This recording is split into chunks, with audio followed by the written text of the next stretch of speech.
right, another one of our Tailgate Talks, and we're still out here in California, having a great time out here at this event. And one of the more interesting characters I've had the pleasure of getting to know this week is a guy that goes by the handle of FishingGarrett. How you doing this morning? I'm doing great. Yeah, so Garrett, you've done a little detecting over the years, right? Yeah, I've done a little bit of metal detecting, but I've never looked for gold before. Yeah, so this is like a dream come true for me. So in the past, it's been more like looking for jewelry at the beach and coins and that kind of stuff? Yeah, just every now and then, just doing it for a hobby. I would look for gold rings on the beach and metal detect for coins and stuff in Florida and Georgia. But this is totally different, and I'm really excited about it. I've been obsessed with looking for gold since I was a little kid. Yeah, and he's actually done pretty good. He's found some gold this weekend. Late yesterday, we were up there, and he's like, I got gold. And he called me over there, and you had a pretty good sized piece, right? Yeah, I was super stoked about that because I found one with the 24K gold detector, and then that was my first nugget with the new Axiom. And so you found both with the GM24K and with the Axiom. Yeah. And the one late in the day was a couple grams, right? Yeah, good size. About 2 grams. It was really nice. Yeah, and that for those that aren't as familiar with you, you know, in the detecting world, you've got a big following. What's kind of your specialty, if people haven't heard of you, with FishingGarrett? Well, what I do is I do conservation work in the Florida Everglades, and we remove invasive Burmese pythons out of the ecosystem because they destroy the ecosystem.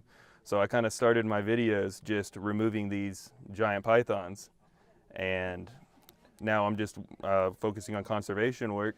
But I'm also a little treasure hunter. I look for fossils in in South Florida and everything. Megalodon shark teeth, mammoth molars, stuff like that. Yeah, if you check out some of his social media, you'll see some of these crazy pictures where Garrett's got all these snakes wrapped around him. Yeah. And we were hoping he'd find a snake up here. I found one the day before, a big king snake, and I was calling him.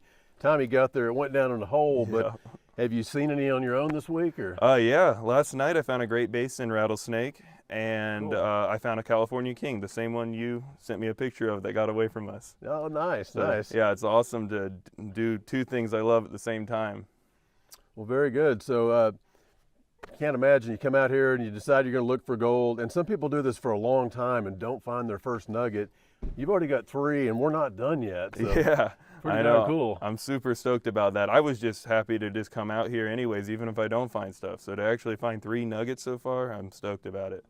Some of your adventures, you go outside the U.S., right, when you're looking for snakes and looking for wild animals and all that, right? Yes, sir. I go to the Peruvian Amazon rainforest, and I work with conservation groups there. We do ecotourism, and I also do some solo trips to look for the 20-foot anacondas. Oh, man. And I haven't found one yet. I think I'm at about 16 feet right now, and we find a lot of big ones, but I'm trying to get like a world record and actually document it for conservation, because no one really knows how big these things actually get. So we're trying to get lengths, tissue samples, and measurements on these huge constrictors. I'm just the opposite. Snakes seem to find me when I'm out metal detecting, but I'm trying to get away from them. This guy's grabbing them and picking them up like they're toys, you know. It's always the people that don't want to see one that always see one. Yeah. Well, glad you made it out this week. Glad you're having fun learning the prospecting end of detecting. Maybe be something new to take with you on some of these great adventures you go on. Absolutely, man. Yep. All right, well, we'll wrap it up. Appreciate you being here. Yeah. Garrett, enjoyed it. Appreciate the invite. Take care. We'll see you next time on Tailgate Talk.